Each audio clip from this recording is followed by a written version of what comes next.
pagi ini, subuh ini Allah memberikan irodah dan inayah kepada kita sehingga kita mampu menggerakkan diri ini untuk hadir di makom majelis ilmu. Mudah-mudahan ini menjadi bagian dari pembuktian pengabdian kita kepada Allah Subhanahu wa taala. Bersyukur kita terpilih oleh Allah untuk menjadi pribadi yang selalu ingin berada dalam keadaan menuntut ilmu dan hadir dalam majlis-majlis seperti ini. Diralat Kang Muslim tidak sampai jam 6, sampai jam setengah 6 karena malam rapat beres jam 12 malam. Itu berangkatnya harus jam 6 sudah berangkat Kang Muslim, jadi mohon maaf kalau agak cepat ya, mudah-mudahan tidak mengurangi kekhidmatan dan kemudian apa yang ingin kita capai. Beberapa hari yang lalu tanggal 6 kalau nggak salah, kita menyaksikan bersama saudara-saudara kita di Turki mendapat guncangan gempa yang sangat dahsyat. Gempa yang menurut pakar itu gempa yang paling ditakuti katanya. Kenapa? 7,8 skala Richter, posisinya di bawah hanya sekitar 18 km, jadi sangat dekat dengan permukaan. Hari ini sudah mencapai hampir lebih 7.000-8.000 korban yang meninggal, hampir 6.000 bangunan yang hancur lebur, dan puluhan ribu orang yang kemudian terluka. Kalau di media sosial, di Twitter, di Instagram itu begitu banyak kejadian-kejadian, karena kejadiannya jam 4 lebih 15 atau lebih 14 lah, menuju nikmat-nikmatna kulem kertibra-tibrana jam 4. Bahkan ada kasus anak-anak yang tertimbun tapi kemudian terselamatkan tapi masih dalam posisi tidur. Jadi tertimbun masih tidur ketika diangkat teh. Jadi pas diangkat bangun teh, aya naon cenah ya, aya naon gitu bahasa orang mah. Dan begitu banyak sekali kejadian-kejadian yang mampu terselamatkan walaupun sudah ada di reruntuhan beberapa hari. Mengingatkan kita sebetulnya begitu dekatnya kematian. Begitu kemudian kita tidak tahu itu kapan terjadinya, kita sedang apa dan segala macam. Begitu mudahnya ketika Allah berkehendak untuk menjadikan sesuatu itu berubah 180 derajat. Yang asalnya gagah luar biasa, bangunan digibeg seetik hanya beberapa detik, itu kemudian hancur lebur. Bisa jadi apa yang kita miliki hari ini seketika itu kemudian bisa hilang ketika Allah kemudian berkehendak. Maka kemudian ini menjadi pelajaran, karena tidak apapun terjadi di muka bumi ini ma khalaqta hadza batila. Allah henteu heureuy nyinterek daerah Turki sampai kemudian terjadi gempa yang sangat dahsyat. Walaupun sekarang banyak informasi bahwa itu by design gempanya katanya. Karena sebelum Turki gempa itu ada kapal Amerika Serikat yang membawa apalah begitu yang ditanam kemudian ke tanah dan membuat gempa. Itu macam walau alam teori konspirasi lah begitu. Allah yang kemudian maha mengetahui, tapi pada prakteknya, pada kenyataannya kemudian sudah terlanda gempa, dahsyat dampaknya. Dan yang luar biasa yang membuat saya itu, Erdogan mengatakan, saya tidak mampu mengembalikan setiap nyawa yang sudah diambil oleh yang punyanya, tapi saya berjanji akan mengembalikan seluruh bangunan yang hancur itu lebih baik dari yang sebelumnya dalam jangka 1 tahun. Itu yang dijanjikan oleh Presiden Turki Erdogan kepada seluruh rakyatnya. Di kita juga sama, sering menjanjikan ketika gempa dikasih 50 juta, dikasih berapa puluh juta, tapi ada komanya cenah. Tapi bohong cenah orang. Wallahu a'lam bishawab lah, Allah yang kemudian mengetahuinya. Tapi kemudian ini mengingatkan kita bahwa ngadodoho gitu mau. Ngadodoho, teu apal usia, teu apal waktu, teu apal kondisi, teu jaminan anu teu damang eta ngantunkeun, teu jaminan nu tos sepuh eta ngantunkeun. Upami mati adalah miliknya orang yang sakit, maka di rumah sakit marawat kabeh. teu aya jaminan nu sepuh eta ngantunkeun da pami ngantunkeun mati adalah miliknya orang yang meninggal, maka hapunten moal aya aki-aki jeung nini-nini meureun. Lamun kemudian kematian itu adalah miliknya orang yang berusia lanjut. Kematian adalah milik kita semua, waktunya ditentukan oleh Allah, jatahnya ditentukan oleh Allah, kapanpun Allah berkehendak. Sudah tercatat di Lauhul Mahfuz berapa tahunnya, kapannya, di mananya dan segala macamnya, dan malaikat tidak pernah kemudian linglung, poho, salah nyokot, salah jadwal, tidak akan pernah. Malaikat akan dengan segera sesuai dengan apa yang diperintahkan melaksanakan titah dan perintahnya. Maka ini menjadi pengingat bagi kita semuanya bahwa kapanpun bisa kita dipanggil oleh Allah. Dan harus diingatkan oleh kita semuanya ketika sudah meninggal, ketika maut sudah datang, maka poin pentingnya adalah in qata'a amaluhu, bahwa amal kita itu terputus, tidak akan kemudian bisa melakukan apapun. Yang biasa hadir akan terputus, kemudian yang mabuk juga terputus, yang berzinah juga terputus. Setiap amal apapun yang dilakukan oleh manusia, maka ketika nyawa sudah datang, ketika sudah dipisahkan kembali roh dengan jasadnya, maka kuncinya adalah in qata'a amaluhu, terputuslah amalnya, tidak akan pernah bisa lagi. Sesoleh-solehnya orang, sebaik-baiknya orang, tahajud tiap hari, ke masjid setiap waktu, pengajian tidak pernah berhenti, tilawah satu hari satu juz, tapi ketika kematian datang dia berhenti, tidak akan pernah bisa melakukan itu. Orang yang baragajul, gelona edana saedan-edana maut, sa gagah-gagahna Fir'aun ketika sudah maut mah selesai. Sa berkuasa-kuasana Soeharto 32 tahun memerintah rakyat Indonesia, selesai ketika dia dalam keadaan nyawa sudah datang kepadanya. Oleh sebab itu menjadi sebuah pengingat bagi kita bahwa mati menjelang datang kepada diri kita, maka artinya adalah kita kehilangan setiap kesempatan untuk beramal. Terputusnya kesempatan untuk beramal itu melahirkan beberapa konsekuensi. Jadi ketika in qata'a amaluhu itu, maka kemudian akan melahirkan beberapa konsekuensi.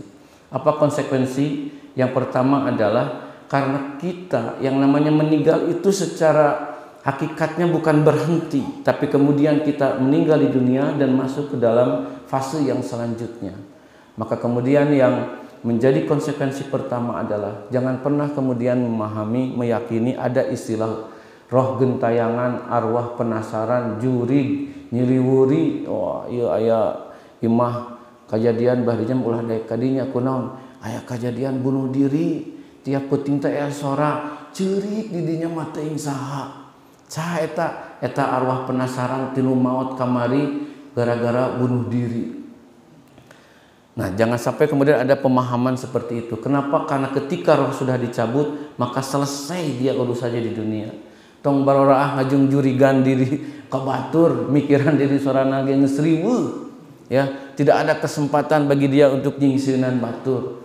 Itu yang pertama. Yang kedua, ya, yang harus kemudian kita fahami dengan betul karena fokusnya adalah berhenti in qata'a amaluhu, maka kemudian tidak boleh kita meminta-minta kepada orang yang sudah meninggal. Datang ke kuburan hayang deket jodoh, datang ke kuburan ngarah lulus PNS, datang ke kuburan ieu dagang ngarah lancar, datang ke kuburan hayang naon, hayang ditaekeun pangkat, ya. Ziarah ka anu ziarah ka itu, ziarah boleh dan itu diperintah. Ya kuntu nahaitukum an ziyaratil kuburi ala pazuruha. Kami baheula mengalarang ziarah kubur, ayeuna mah pek ziarah kubur saur Rasul. Tapi tujuannya dua, mendoakan orang yang meninggal, dan yang kedua adalah menjadi tadzkirah bagi kita semua bahwa suatu waktu kita akan menempati posisi yang sama. RSSSS. Rumah sangat sempit sekali, sisi susukan cenah kitunya. Bakal kadinya orang yang sama begitu. Jadi ketika datang ke kuburan dengan doanya assalamualaikum la ahdiyan, itu menandakan bahwa orang yang bakal kitu sarua. Bukan kemudian datang ke sana salat di sana, ya salat menghadapnya. Bahkan walau anekdot kata siapa itu siapa ya? NU teh ketua NU satu acan teh jutu damang ayeuna teh mudah-mudahan saya enggak sehat. Bukan, tong tos ngantunkeun atuh. Said Akil. Ya. Kan senam malaikat teh datang nanya teh 7 langkah ketika yang nganterin pulang dari nguburkeun. Saur anjeunna sampai ke hari ini itu Gus Dur belum ditanya-tanya oleh malaikat katanya. Nah, can ditanya-tanya karena sampai hari ini selalu ada orang yang di kuburnya untuk berziarah dan segala macam, tidak pernah kosong katanya. Sehingga ada kesempatan malaikat yang nanya itu ke Gus Dur. Eta anekdot lah heureuy. Tapi intinya mah bahwa kita tidak pernah dan tidak boleh kemudian ada asumsi untuk meminta-minta kepada yang sudah dikubur, karena kemudian mereka sudah berhenti aktivitas kesempatannya kemudian di dunia. Yang ketiga, konsekuensi dari in qata'a amaluhu adalah harus memberikan sebuah keyakinan, kekuatan, harapan bagi kita semuanya agar segera beramal sebelum datang kematian. Mumpung ieu napas saya bisa dikeluar kajerokeun, masih kene dek ieu eureun langsung sadayana ngantunkeun teh eta namina teh. Mumpung masih kene masih bisa masuk ke dalam, keluar ke jero eta nafas orang, segera beramal sebelum kematian datang. Margi asa berat tempat di mana engke jalmi seueur anu bakal nyesal. Menyesal, dan namina menyesal mah pasti moal di awal, pasti ditungtung. Kapan menyesalna jalmi? Kahiji nalika kematian datang. Ka Allah bakal nyungkeun supaya tong ka ayeuna. Tangguhkeun we sapoe 2 poe deui. Ieu can amal soleh. Satu waktu. Kapan manusia akan menyesal? Ketika kematian datang menjemputnya. Dan tidak akan pernah bisa ditangguhkan sedetik pun ketika itu sudah datang waktunya. Firaun ketika dia kematian sudah di tenggorokannya, dia kan berteriak, amantu bi rabbi Musa wa Harun. Nya kieu mah yakin urang iman ya ka nabina ka Allah ka Tuhanna Musa sareng Harun. Tapi mati sudah di sini, kadongdora. Maka orang yang meninggal hampir semuanya kemudian menyesal karena ketika kematian datang, ya, ditampakkan efek dari amal solehnya, maka ada orang yang meninggal dalam keadaan tersenyum, ada orang yang meninggal dalam keadaan wajahnya bersih, wajahnya terlihat bahagia. Itu karena dia melihat tanda-tanda penampakan, karena hal-hal yang gaib diberikan, dibukakan beberapa hal yang gaib bagi mereka yang meninggal, yang mau meninggal ketika proses sakaratul maut, melihat malaikat Israel, melihat apa yang akan dia terima ketika kemudian di kehidupan selanjutnya. Maka ada yang tersenyum, ada yang begitu mengenaskan, ada yang sampai kemudian wajahnya misal lebam segala macam, Allahu a'lam bishawab. Tapi intinya orang akan menyesal ketika kematian datang dan meminta kepada Allah supaya ditunda barang sesaat kematian itu. Yang kedua, orang akan menyesal ketika di alam kubur. Karena di alam kubur proses siksa, proses nikmat juga sudah berjalan. Ya, diceritakan, dipaparkan di beberapa pertemuan yang lalu bagaimana kemudian proses ketika meninggal itu roh dibawa ke Allah, dibawa ke atas, bagaimana prosesnya dan segala macamnya, luar biasa lah. Tapi intinya kemudian pada saat itu kemudian orang akan menyesal dan meminta hanya sekedar untuk sholat 2 rakaat. Ya, balikeun deui sholat 2 rakaat gitu. Yang ketiga, ketika di padang mahsyar dan ketika para malaikat menyeret ke neraka jahanam, itu kemudian orang akan menyesal. Yang keempat itu ketika di neraka, ya, dan mereka terus menerus meminta keringanan dan meminta kematian. Kenapa? Karena di neraka tidak pernah berhenti. Jadi minta ke malaikat eureun sakedeung istirahat tina disiksa. Jadi bukan minta untuk tidak disiksa, minta eureun heula sakedeung da itu eureun disiksa teh. Bahkan yang dimintanya adalah kematian. Mending maut daripada kimah. Tapi kemudian dia mati dihidupkan, mati dihidupkan, mati dihidupkan. Dan yang terakhir adalah orang akan menyesal ketika di surga. Nah, di surga bek menyesal. Aduh ya Allah, lamun baheula salatna leuwih rajin, sigana posisi surgana moal di dieu bakal lebih luhur gitu tah. Jadi dia menyesal karena aktivitas amalnya kemudian tidak membuat dia posisinya jauh lebih tinggi, lebih bagus di surga yang tertinggi, misal di surga Firdaus, ya. Maka kemudian itulah yang akan menjadi penyesalan-penyesalan manusia di akhir. Oleh sebab itu konsekuensi dari amal yang terputus, segera beramal, ya. Segera beramal sebelum kematian hadir datang menjemput kita. Dan masalah pentingnya adalah kita nggak tahu kematian itu datang. Makanya kan ada prinsipnya, ketika urusan sholat, urusan ibadah, maka jadikanlah, yakinlah bahwa ini adalah sholat terakhir. Subuh ini adalah subuh terakhir. Kenapa? Karena kita tidak akan sampai ke subuh besok. Nanti zuhur terakhir.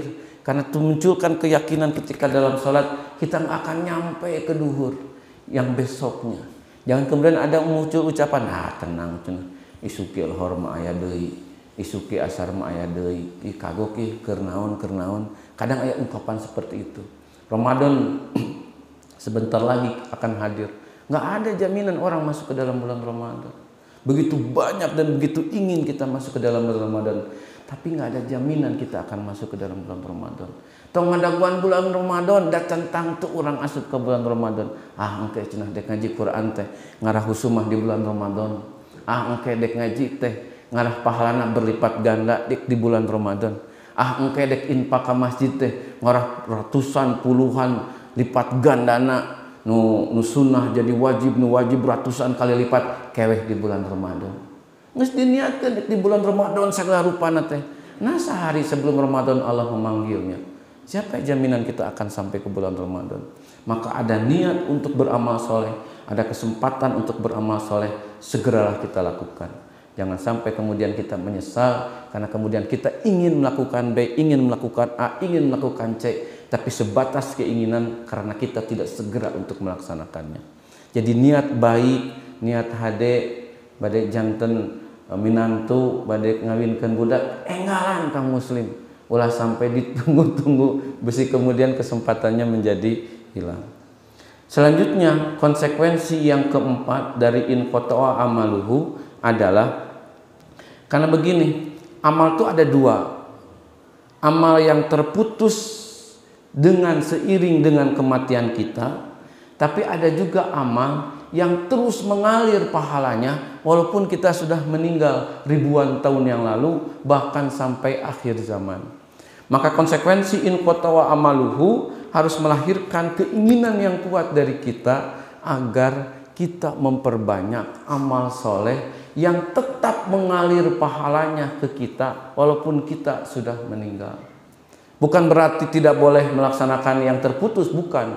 Tetapi memperbanyak yang kemudian mengalir ke kita walaupun kita sudah dalam keadaan meninggal, ya. Maka tahajud kita selesai dengan kita meninggal. Datang kita ke masjid selesai dengan kita meninggal.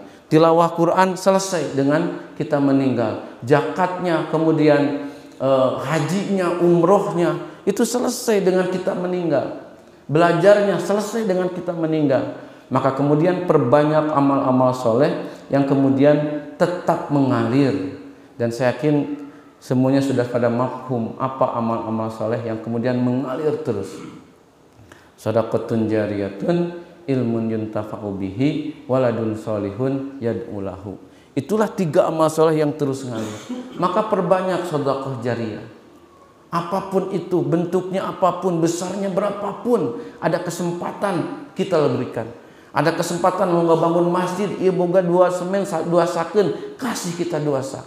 Ya kesempatan ya minta pengadaan Quran agar bisa disebar di masjid, kita berikan apa yang kita punya. Maka kesempatan-kesempatan untuk kita memberikan, berbuat amal yang kemudian mengalir terus sampai kita nanti meninggal, berapa ribu tahun pun kita meninggal, maka kemudian kita lakukan. Ilmun yuntafa'u bihi, ilmu yang bermanfaat. Atuh da abdi mah cenah saneh ustad, abdi mah sanes pengajar, abdi mah sanes ulama. Tidak ada kemestian menjadi ustad untuk kemudian mampu ilmun yuntafa'u bihi. Makanya ada keterangan, walaupun bukan hadis kalau tidak salah, balighu anni walau ayah, sampaikan apa yang kemudian kita miliki. Nyaho tentang Al-Fatihah, sampaikan tentang Al-Fatihah. tahu itu suatu hal yang haram, sampaikan itu hal yang haram. Jadi ilmu yang bermanfaat bagi luar biasa. Kang Aep ngajar murang kali 10 orang nu ngawitan teu tiasa maca dugi ka tiasa maca Quran, maka setiap dia baca Quran itu akan mengalir pahalanya kepada kita. Nanti murid-muridnya punya murid lagi, punya murid lagi, punya murid lagi, punya murid lagi. Ribuan orang kemudian bisa baca Quran tapi sanadnya nyambung ke Kang Aep. Maka setiap membaca Quran orang-orang yang sanadnya nyambung ke Kang Aep itu mengalir. Termasuk ketika kita menjadi orang tua, meminta anak kita untuk sholat, mengajarkan anak kita untuk tilawah, mengajarkan anak kita untuk berbuat baik, mengajarkan anak kita untuk selalu taat kepada Allah, mencegah anak kita dari perbuatan-perbuatan maksiat. Kemudian anak kita nurut sama kita. Nanti anak kita ngajarkan juga kepada anak-anaknya, kepada cucu-cucu kita. Cucu kita ngajarkan kepada, terus begitu. Sanadnya nyambung kepada kita. Insya Allah pahalanya tetap akan mengalir kepada kita. Maka dalam pemahaman saya, seorang anak tidak perlu untuk, walaupun karena pertentangan secara fikih dan secara itu juga ikhtilaf, sodakoh atas namakan ibunya, badal haji, kemudian segala macam, secara fikih ikhtilaf, ada perbedaan pendapat. Tapi bagi saya, pemahaman saya, tanpa ada diniatkan ini untuk sodakoh atas nama ibunya, atas nama ayahnya, maka setiap anak berbuat baik, saya yakin itu akan mengalir kepada kedua orang tuanya. Diniatkan ataupun tidak untuk kemudian atas nama kedua orang tuanya. Kenapa? Karena mandala ala amalin, ya, falahu mislu ajri fa'ilihi. Setiap menunjukkan kebaikan, maka orang yang menunjukkan itu akan mendapatkan pahala yang sama dengan yang melakukannya. Jadi anak kita bersedekah itu pasti karena ada faktor pengasuhan, faktor pembinaan, faktor ajaran yang kita berikan. Maka ketika anak bersedekah, pasti insya Allah pahalanya pun mengalir kepada